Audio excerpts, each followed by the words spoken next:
I just want it all. Money in the cars, right? I don't wear a tie, but they say I live a boss like I just want it all. Pool and a bad bitch, way back then, thought that we would never have it. I just want it all. Welcome to G-Sportz. Thank y'all for tuning in once again. Big blow to the LSU defense once again, man. With all the departures from the defensive line over the summer with the transfers, guys getting put off the team. Jalen Mills, junior defensive back, out 4 to 6 weeks with a broken ankle. This is a big blow to LSU's defense. You know, happened today in this morning's practice. He's like one of the most durable defensive backs they have in the last 3 years. He played 39 games. He started 39 games in the last 3 years. Hasn't missed one game. And they say they're expecting him to be back around when they play Auburn or Mississippi State. I don't think it's a big blow far as from a talent standpoint, but from a mental standpoint, it's going to be a big blow. He's the quarterback on that defense. Far as on the back end, he gets everybody lined up and set up and what they're supposed to be on that back end. They're saying Ricky Jefferson, the junior safety, is going to fill his spot till he comes back. And from what Coach Raymond, the defensive back coach, said, he said he's very comfortable with Ricky Jefferson filling in that spot, but he doesn't have that experience. I think he only started like 1 game or maybe 2 games since he's been at LSU. But from a talent standpoint, an athletic standpoint, he can come in and fill that mold until Jalen Mills come back. One of the most interesting position battles that they got going on in camp right now is the other cornerback position alongside Tre'Davious White, between Dwayne Thomas, Paris Jr., and the freshman Kevin Tolliver, the number 2 cornerback in this past year's class. They've been raving about this cornerback position battle. You know, they say they call it DBU. This is why. This team is loaded on the defensive back with Jamal Adams at safety on the other side. I mean, at safety at the back end. They just loaded all over the place. Personally, from what I'm hearing out of Baton Rouge, they saying they thinking Kevin Tolliver is going to probably get the majority of the snaps at the number 2 corner position. But they're going to rotate a lot between him, Paris Jr., and Dwayne Thomas. And they say Dwayne Thomas is really looking good coming off the ACL injury from last year. He looks very focused, like he's ready to be a stud this year. And after talking to him at LSU camp about a month ago, he looks real focused and like he's ready to be a playmaker this year. And they're going to put him in that honey badger role, coming off, blitzing off the slot and things like that. You know how LSU like to use their corners that's athletic like Dwayne Thomas. For the quarterback position, that's the position for LSU that's going to make or break them this season in my mind.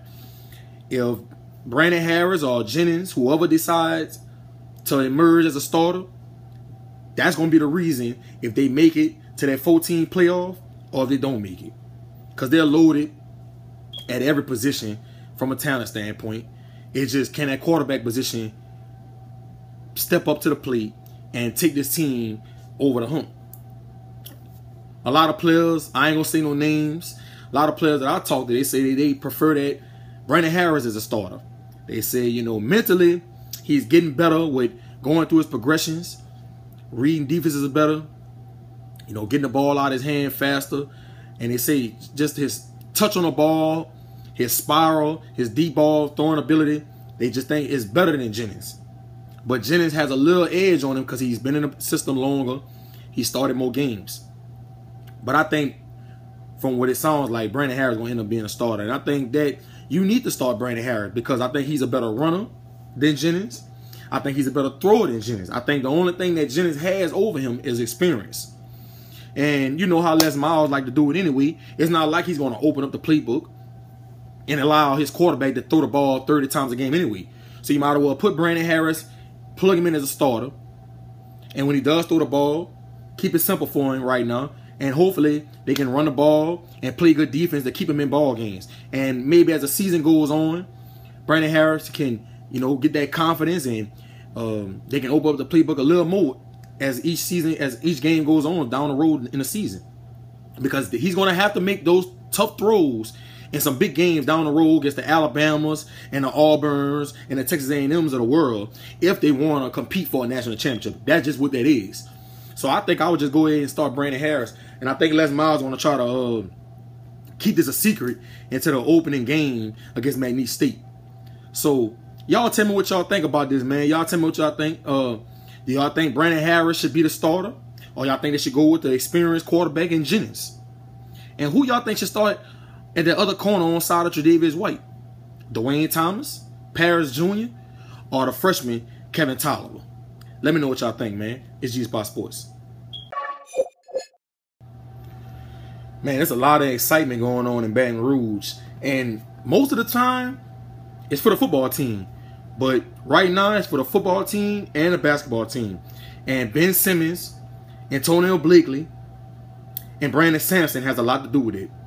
The big three is what I call them. They're down there in Australia on a tour. I think they're 2-1 right now. Ben Simmons has been playing out his mind. I've seen some highlights. One game he had like 22-10.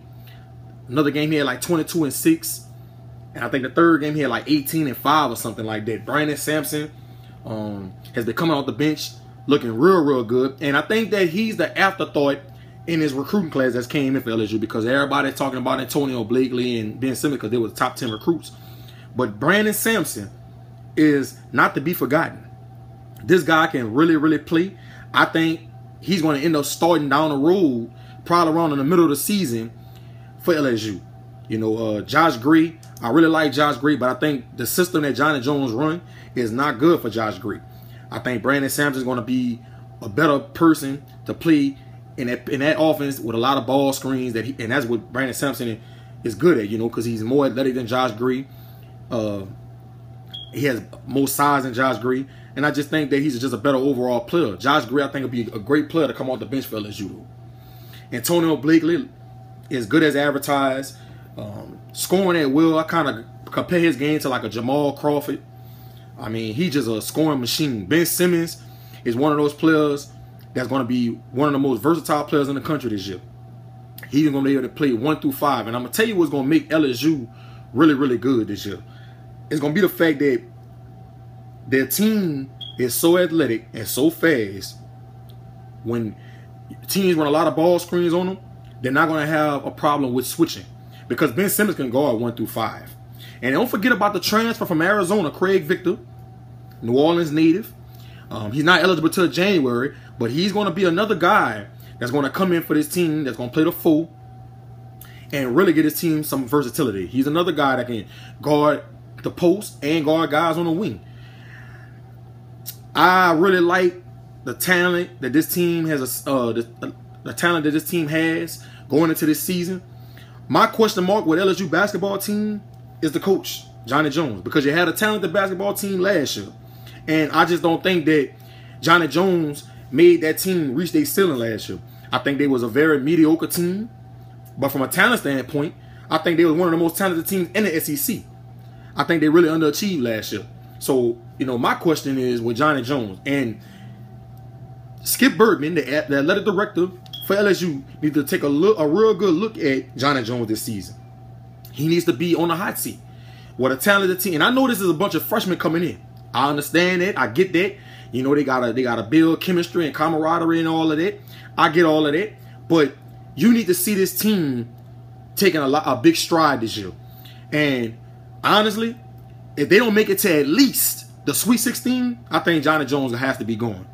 And that's just my opinion. Ben Simmons is going to be the #1 pick in next year's draft. No doubt about it. Unless he just has a horrible season, which I just do not see happening. He looked like he's focused. He looked like he's on a roll. And he looked like he's on a mission to show everybody in the nation that he is the best.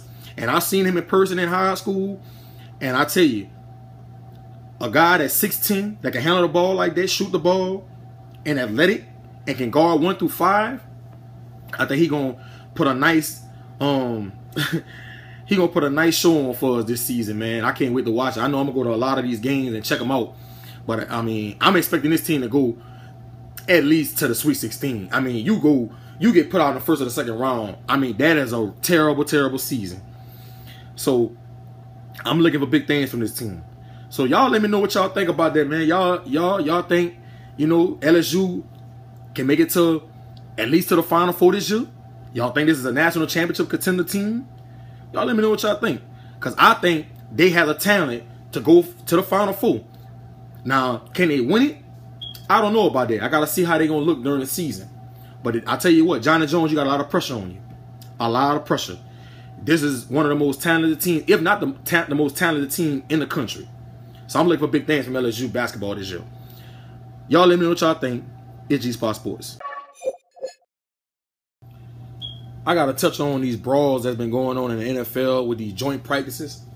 A lot of the people in the media have been making a big deal out of it and saying, you know, it's bad for football and it's making the NFL shield look bad and things like that. I'm going to tell you what. I don't have a problem with it. The brawls per se. I think that, you know, you want your team to be tough and, you know, stand up and have your brothers back when they go to war. I think what the NFL need to do, and some of these NFL teams need to do, is get better security out there. That's what they need to do. Because when football is a violent sport. When you're going through, you know, 7-on-7, when you're going through 1-on-1s, Oklahoma drills, tempers are bound to flip. I mean, it's inevitable. This is football we talking about. You know, when I played football, even with my teammates, tempers are going to flip.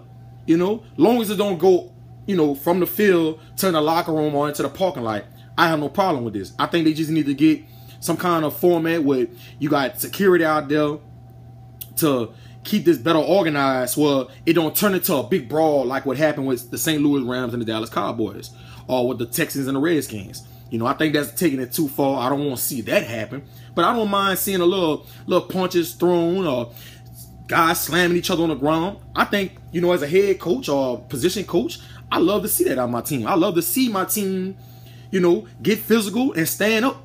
And I like to see their teammates and their brothers come to their rescue and have their back. You know, that's just like an unwritten rule in a game of football. You one of your teammates getting in a brawl, you jump in and have their back. No, you jump in and you ask questions later. That's just how it is. But I tell you what, if you're gonna try to have your teammates back and try to jump in and see what's going on with the brawl, please have your helmet on. Don't be like Dez Bryant and get sucker punched. Dez Bryant, come on now. You don't think somebody was gonna hit you? You thought you was exempt because you Dez Bryant? Let me tell you something. If I was an undrafted free agent, like that guy from Northwestern State, guess what? When I saw you, my eyes would have lit up. I would have hit you harder than that dude. I probably would have broke your jaw. That was just stupid on your part. They say you got hit so hard, one of your earrings flew out. Why you even out there with earrings in your ear anyway? I have no idea. But that's stupid.